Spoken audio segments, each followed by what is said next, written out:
इस वीडियो में हम लोग अंगारक योग को आगे बढ़ाते हैं। हमने चतुर्थ भाव तक अंगारक योग के फल का वर्णन किया था। अब इस वीडियो में हम लोग पंचम, खष्टम, सप्तम और अष्टम भाव में अंगारक योग का क्या दुष्परिणाम हो सकता है, इस पे हम लोग चर्चा करेंगे। तो सबसे पहले दर्शकों, मैं एक बार पुनः आपको याद दिला दूं कि मंगल और राहु की युति अंगारक योग कहलाती है और मंगल अपनी उग्रता के लिए जाना जाता है, अपने दुस्साहस के लिए जाना जाता है। जैसे ही राहु इसके साथ युतिगत संबंध बनाता है तो मंगल का स्वाभाविक जो दुर्गुण है वो कई गुना बढ़ जाता है, जिसके कारण हमेशा नकारात्मक परिणाम प्राप्त होने की संभावना अधिक होती है। कुछ विशिष्ट स्थितियों में यह योग अवश्य कभी कभी चमत्कारिक फायदा देता है। जैसे पिछले वीडियो में हमने आपको बताया कि अगर तृतीय भाव में अंगारक योग बने तो किन किन चीजों के लिए बहुत ही बेहतर परिणाम प्रदान करता है। ठीक उसी प्रकार अब हम लोग इस वीडियो में सबसे पहले पंचम भाव में अगर आपका मंगल और राहु हो। देखिए दर्शकों, एक बात यहां बहुत स्पष्ट समझ लीजिए कि कोई भी योग फलीभूत तभी हो सकता है जब उसका बलाबल उसके काबिल हो। जैसे ऐसा नहीं है कि अस्तगत मंगल है तो वही परिणाम देगा, उच्च का मंगल है तो वही परिणाम देगा, मेष का मंगल है तो भी वही परिणाम देगा, कर्क का मंगल है तो भी वही परिणाम देगा। No, not at all. Basic क्या है ये समझिएगा। यहां पर जो हम आपको बता रहे हैं वह हम बता रहे हैं वास्तव में स्वभावगत रूप में मंगल और राहु की युति भिन्न भिन्न भाव में क्या परिणाम प्रदान कर सकती है। इसका निगेटिव पार्ट यानी निगेटिव रिजल्ट या पॉजिटिव रिजल्ट इस बात पर निर्भर करता है कि मंगल और राहु की अवस्था जन्म कुंडली में क्या है, किन ग्रहों के द्वारा देखा जाता है, क्या वस्तुतः इसकी स्थिति भिन्न भिन्न दशा वर्गों में है। बिना समष्टि के, बिना संपूर्णता में विचार किए किसी भी निर्णय पर आना खतरनाक कदम हो सकता है। यहां मैं आपको सिर्फ यह बताने का प्रयास कर रहा हूं कि अगर मंगल और राहु की युति है, अंगारक योग आपका भिन्न भिन्न भाव में है, तो उसका सामान्य परिणाम क्या हो सकता है। विशिष्ट परिणाम विशिष्ट कुंडली को बिना देखे नहीं कहना चाहिए।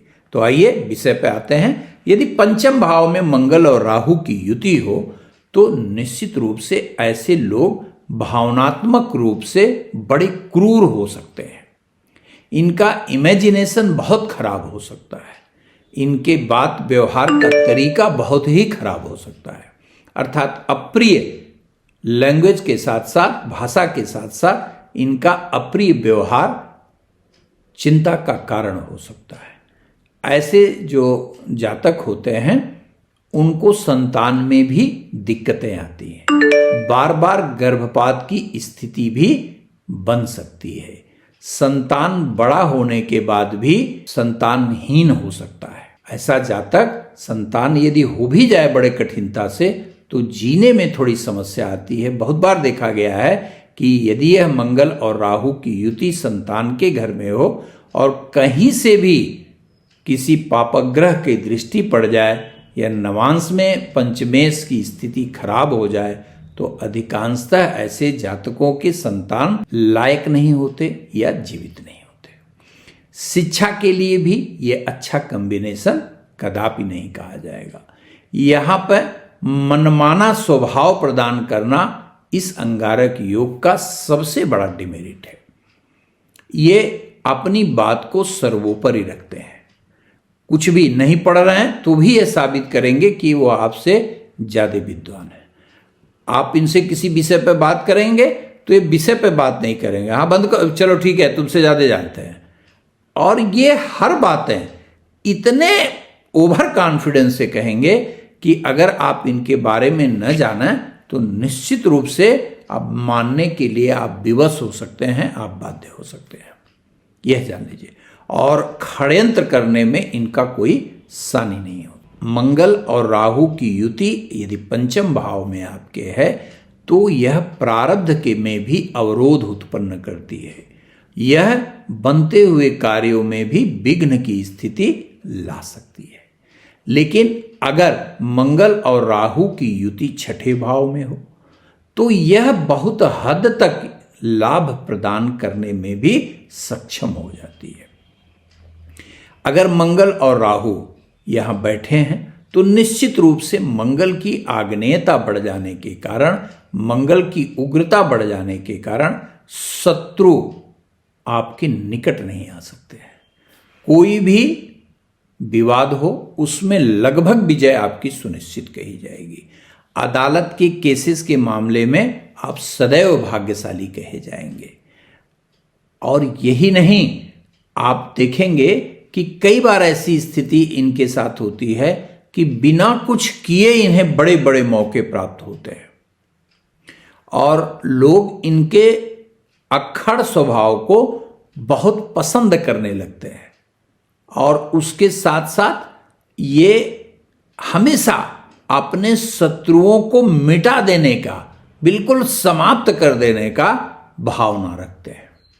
क्षमा इनकी डायरी में बिल्कुल नहीं होता और बड़ा से बड़ा जोखिम लेने में भी इनका कोई सानी नहीं होता।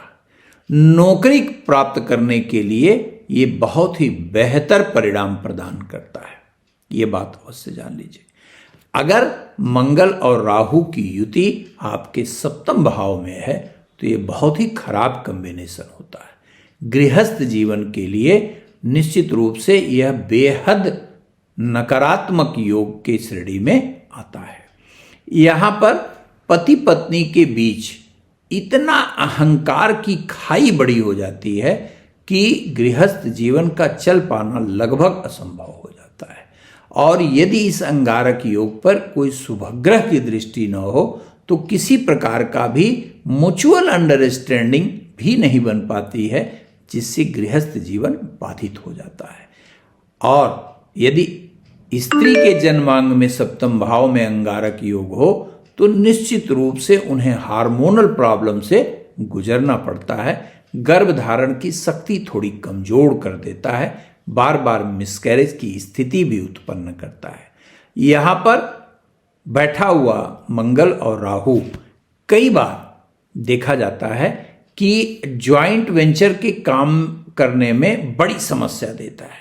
किसी प्रकार अगर शुरू हो गया तो कुछ ही दिन चलने के बाद जो है वो वाद विवाद की स्थिति उत्पन्न हो जाती है। यात्रा में भी दुर्घटना के योग बनाता है। और यदि अंगारक योग आपके अष्टम भाव में आ जाए तो यह भी बेहद खराब स्थिति का संकेत देता है।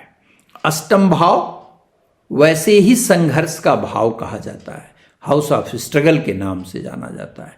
यहां जब मंगल और राहु की नकारात्मक प्रवृत्ति बढ़ने लगती है तो यहां एक तो कोई न कोई रोग जो है वो कष्ट देना प्रारंभ कर देता है। हर कदम पर संघर्ष की स्थिति उत्पन्न हो जाती है। परिवार में वाद विवाद से आदमी को बिल्कुल निराशा होने लगती है और वह सर्वथा ही अपने को अकेला महसूस करने लगता है। यहाँ पर मंगल और राहु की युति भूमि विवाद में बहुत परेशानियां पैदा करती है। यदि आप कहीं भूमि आपका पैतृक है तो भी अनावश्यक विवाद की स्थिति उत्पन्न ऐसी हो जाएगी कि उसका आप सदुपयोग कर ही नहीं सकते हैं। कितना भी भूमि हो, कितनी भी भूमि हो, उसकी मालियत कुछ भी हो, लेकिन आप एक पैसे का भी उसका उपयोग नहीं कर पाएंगे।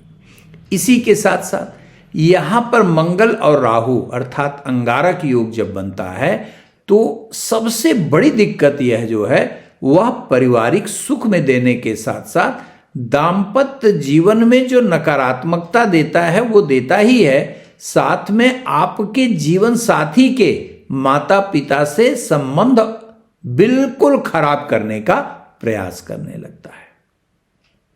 तो इन बातों पर विशेष ध्यान दिया जाना चाहिए।